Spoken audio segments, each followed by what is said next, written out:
షాద్ నగర్ వైపు ఉన్న మన స్వర్గసీమ వెంచర్లో ప్లాట్లు కొన్న వాళ్ళంతా సంతోషంగా ఉన్నారు. ఒక్కసారి విజిట్ చేయండి. అమ్మ నమస్తే. శ్రీమాత్రే నమః. అమ్మ, వినాయకుడి నిమజ్జనం విషయానికి వచ్చేసరికి చాలా మందిలో ఎవ్రీ ఇయర్ చేస్తున్నప్పటికీ మళ్ళీ ప్రతి సంవత్సరం కొత్తగానే ఉంటుందమ్మా, ఏదో ఒక సందేహం ఉంటూనే ఉంటుంది. ఇంట్లో పెట్టుకున్న వాళ్ళు అయితే ఒక నిద్ర అయిన తర్వాత మరుసటి రోజు తీయాలా, కొంతమందిని చూస్తుంటాం పొద్దునంతా పూజ చేసుకుని సాయంత్రం తీసుకెళ్లి పెద్ద గణేష్ దగ్గర మండపం దగ్గర పెట్టేసి వస్తూ ఉంటారు. అసలు అంత మాత్రం దానికి ఎందుకు పెట్టుకోవడం అనిపిస్తుంటుంది. కొంతమంది 3 days అని 5 days అని ఇలా ఉంచుతూ ఉంటారు. అసలు డేస్ వైజ్ గా మనం ఉంచాలా ఇంట్లో వినాయకుని పూజలు చేసుకోవాలా, రాత్రుల్లాగా మామూలుగానే నవరాత్రులు అని చెప్పి పూజిస్తూ ఉంటాం, మరి ఇలా చూసుకుంటే డేస్ లాగా మనం నిమజ్జనానికి తీసుకెళ్ళకూడదేమో అనిపిస్తుంటుంది. ఇది ఒక క్వశ్చన్ మార్క్. ఇంకొక విషయం ఈ మధ్య నేను విన్నది ఏంటంటే అమ్మ, మనం ఏదైతే కామ్యం గురించి మొక్కుకొనైతే మనం ఈసారి వినాయకుని ఇంట్లో తెచ్చి పెట్టుకున్నామో ఆ కోరిక నెరవేరేదాకా వినాయకుని నవరాత్రులు అయిపోగానే ఒక క్లాత్ లో కట్టి ఇంట్లోనే ఒక పక్కకు పెట్టేసి ఆ కోరిక నెరవేరిన తర్వాతే నిమజ్జనం చేస్తా అని సంకల్పం చేసుకుంటారట. నేను ఈ మధ్యలో ఒక ఆవిడ ద్వారా విన్నా. ఇది ఎంతవరకు వాస్తవం, ఇలా చేయొచ్చు అంటారా? యాదేవి సర్వభూతేషు భ్రాంతి రూపేణ సంస్థిత. నమస్తస్యై నమస్తస్యై నమస్తస్యై నమో నమః.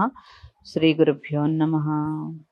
ఖచ్చితంగా ఒక రోజు నిద్ర చేయాలి. ఎందుకంటే అమ్మా, చవితి చంద్రుడు రాత్రి కదా ఉంటాడు. అవును. ఆ రాత్రి ఉన్నప్పుడు గణపతిని ఇంట్లో ఉంచుకోండి. మీ విఘ్నాలన్నీ ఆయనకు తెలియాలంటే మీ ఒక రోజు ఆ పూట ఇంట్లో ఉండాలి ఆయన. అప్పుడు కదా ఆయన అవన్నీ తెలుసుకోగలుగుతాడు, మన దగ్గరే ఉండి చూసుకోగలుగుతాడు. నీ విఘ్నాలు మన దరికి రాకుండా చేసే ఆయన్ని ఒక పూట కూడా ఇంట్లో ఉంచుకోకపోతే ఎట్లా? ఒక రోజు ఉంచుకోండి. సరే, బుధవారం వచ్చింది, చాలా విశేషం. బుధవారం గణపతికి ప్రీతి.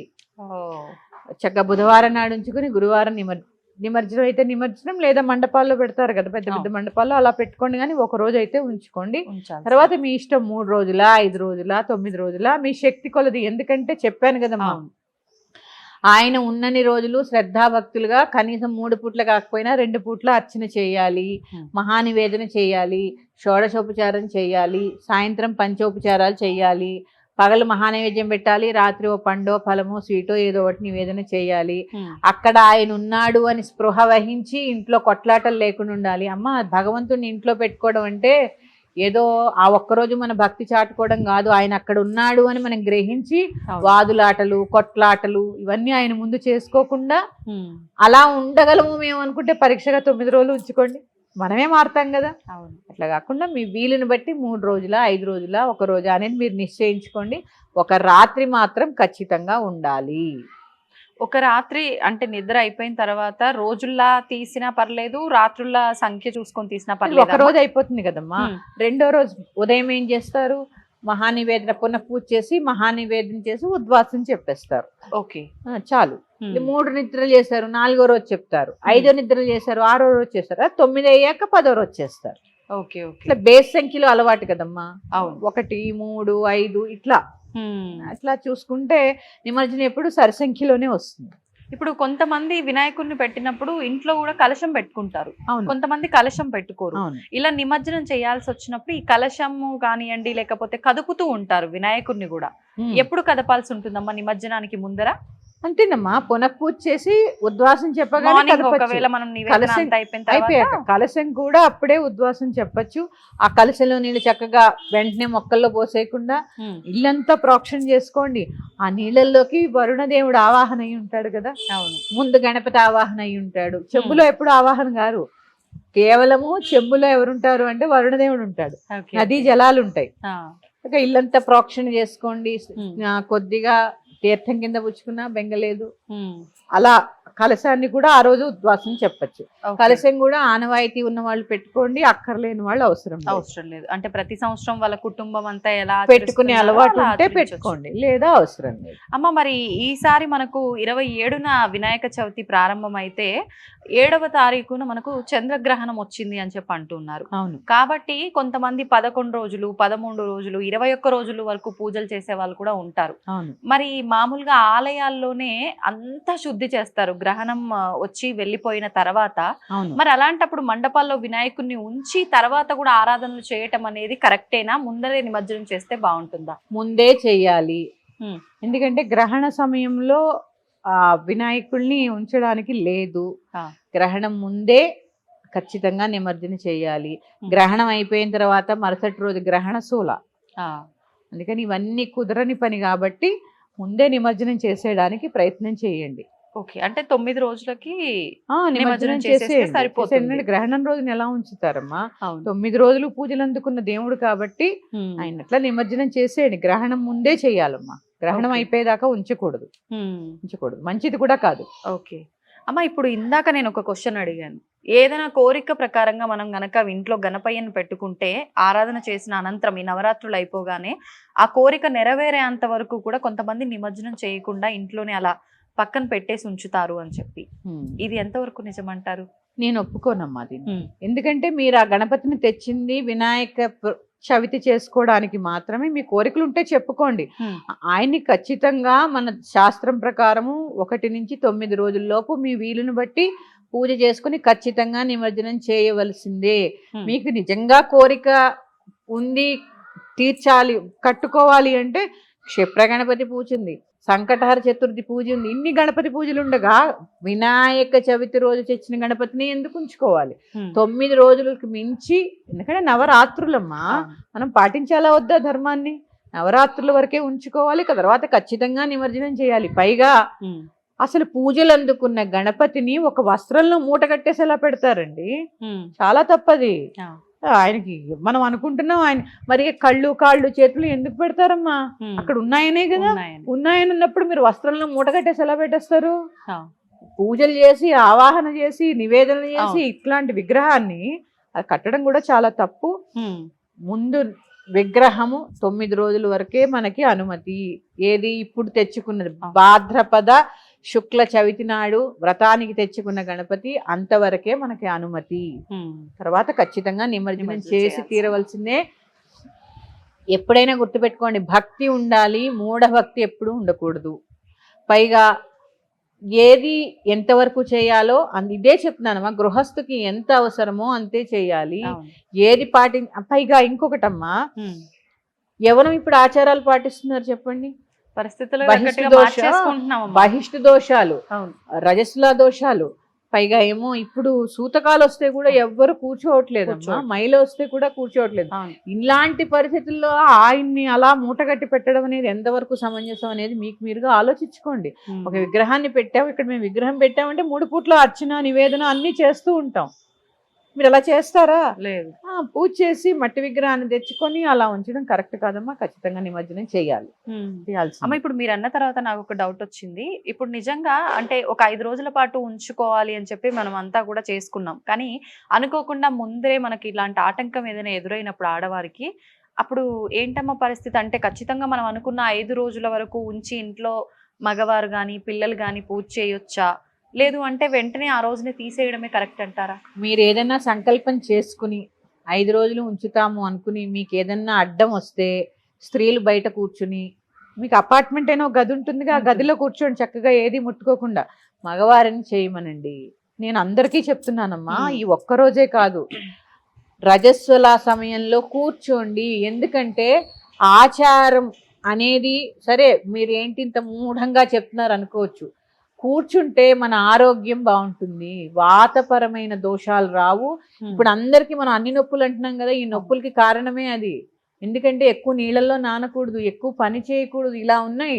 ఆ 3 రోజులు రెస్ట్ తీసుకోవడం వల్ల మన శరీరము మనస్సు కూడా తేలిక పడతాయి. హాయిగా మనస్సులో భగవన్నామం చేసుకుంటూ హాయిగా కూర్చోండి.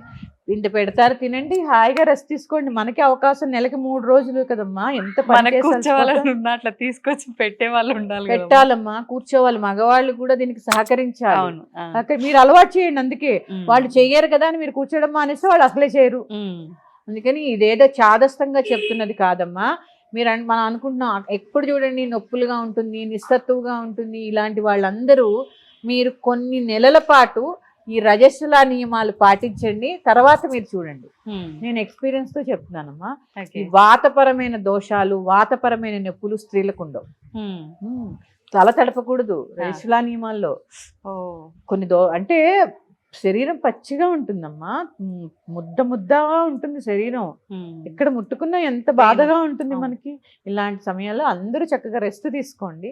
మన ధర్మాన్ని కాపాడిన వాళ్ళం అవుతాం, మనకి రెస్ట్ కూడా దొరుకుతుంది. అమ్మ, ఇప్పుడు గణపయ్యని నిమజ్జనం చేసేటప్పుడు చాలా మంది వస్త్రం వేస్తూ ఉంటారు, ఒత్తిపత్తి అని చెప్పి కాటన్ తో చేసింది, దాంతో పాటే వేయాలా? ఈ 5 రోజులు కూడా పూజ చేసిన మాలలు అవన్నీ కూడా అలాగే నిమజ్జనం చెయ్యాలా, లేదంటే అన్ని తీసి ఒక కవర్ లో వేసి పత్రి ఆకులు అలములతో పాటు తీసుకెళ్లి వదిలేయాలా? ఈ సందేహం ఉందమ్మా చాలా మందిలో. ఇప్పుడు నేను చెప్పానమ్మా, మనకి చెరువులు నదులే తక్కువ ఇక్కడ మనకి హైదరాబాద్ లో, కాదా? అయితే హుస్సేన్ సాగర్, అది హుస్సేన్ సాగర్ ట్యాంక్ బండ్, లేదంటే మనకి ఎక్కడ ఈ షామీర్పేట్ చెరువు, ఇట్లా కొన్ని కదా, సఫిల్గూడ చెరువు, ఇలాగే ఉన్నాయి.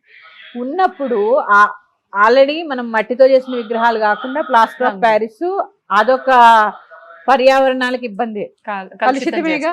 ఔషధ గుణాలున్న ఆకుల అంటే అవి కాదు, ఏవో పిచ్చి మొక్కలు, అవన్నీ ఎందుకమ్మా దాంట్లో కలిపి ఆ కలుషితం చేయడం, తీసి పక్కకు పడేసి ఆ గణపతిని ఒక్కటే నిమజ్జనం చేయండి.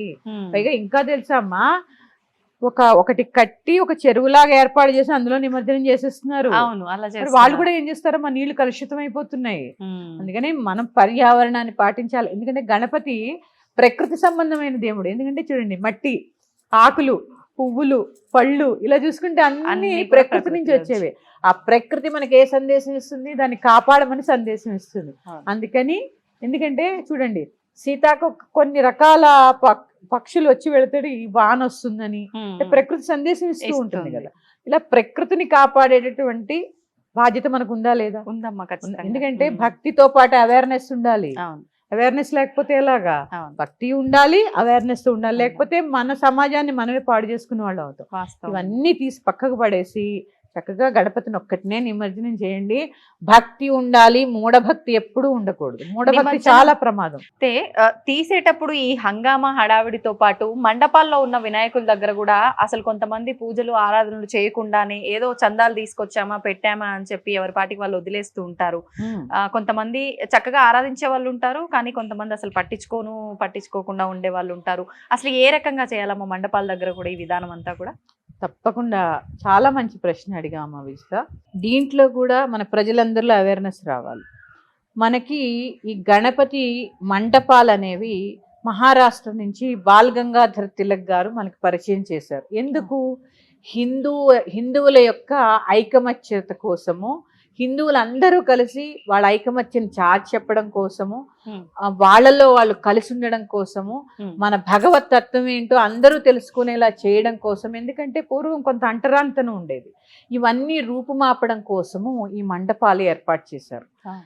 గణపతి మండపాలంటేనే ఐకమత్యతతో కూడుకున్నది. అవునా? చూడండి, ఒక కమ్యూనిటీ అవ్వచ్చు, ఒక కాలనీ అవ్వచ్చు. అవును.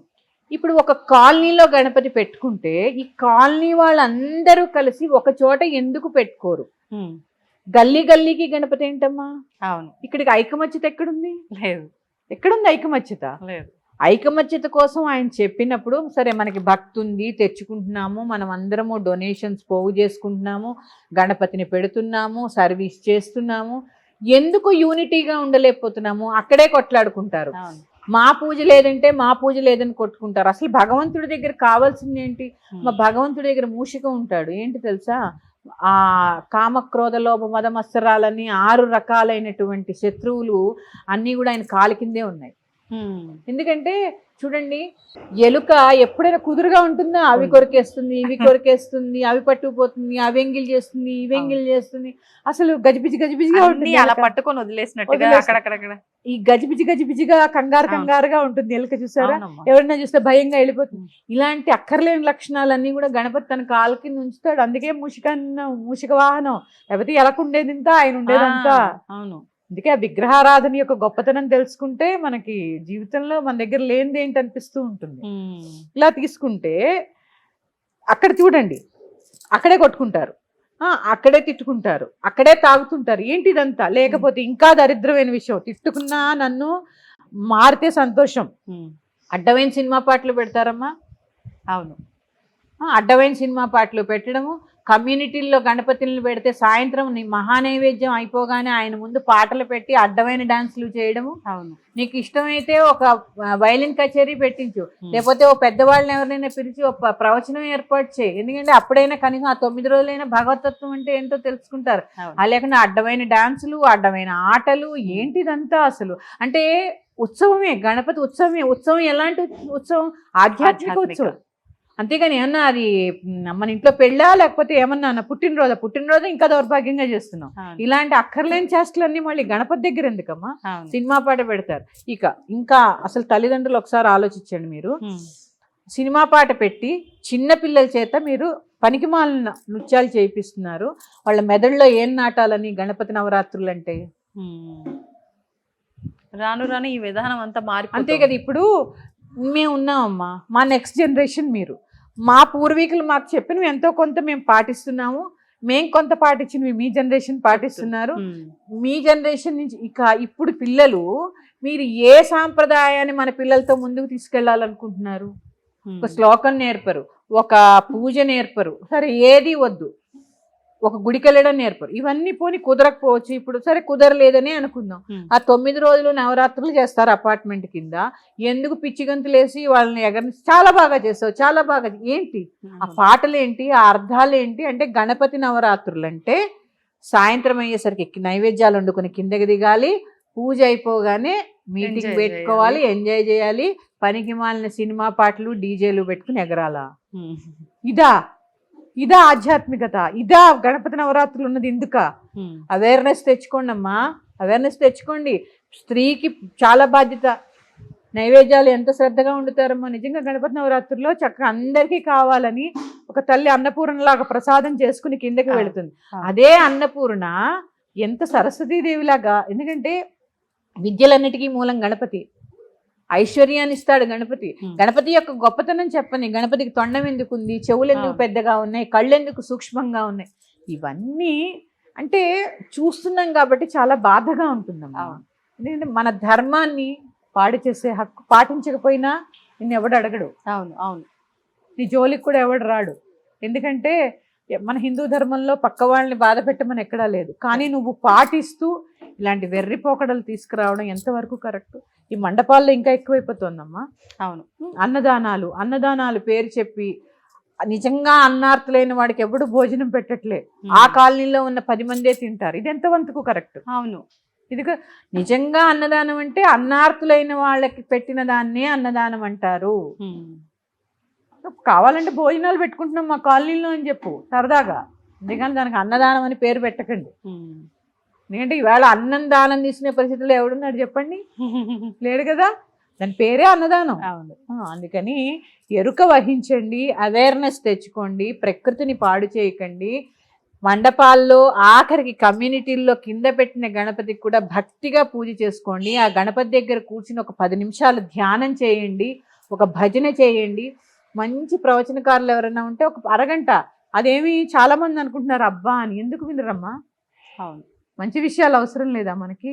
వాళ్ళే లేకపోతే మంచి ఎవరు చెప్తారు? మీ పిల్లలకి కనీసం ఆ సెలవుల్లో అయినా మంచి జ్ఞానాన్ని అందించడానికి ప్రయత్నం చేయండి. సుభిక్షంగా సురక్షితగా వ్రతం చేసుకోండి. శ్రీమాత్రే నమః. స్వస్తి.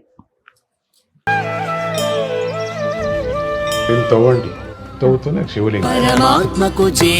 సరే దాన్ని అట్లా కప్పేసేయండి, చూపించదండి. Krishna is there. మూర్తి పూజ కాదు, సాక్షాత్ బ్రజేంద్ర నందన భగవాన్ ఉన్నారు మూర్తిలో. ఏమీ ఆశించకుండా ఆరాధించే వాళ్ళు కూడా ఉన్నారా ప్రభుజీ? నిజమైన భక్తి అంటే మనకు తెలియదు కాబట్టి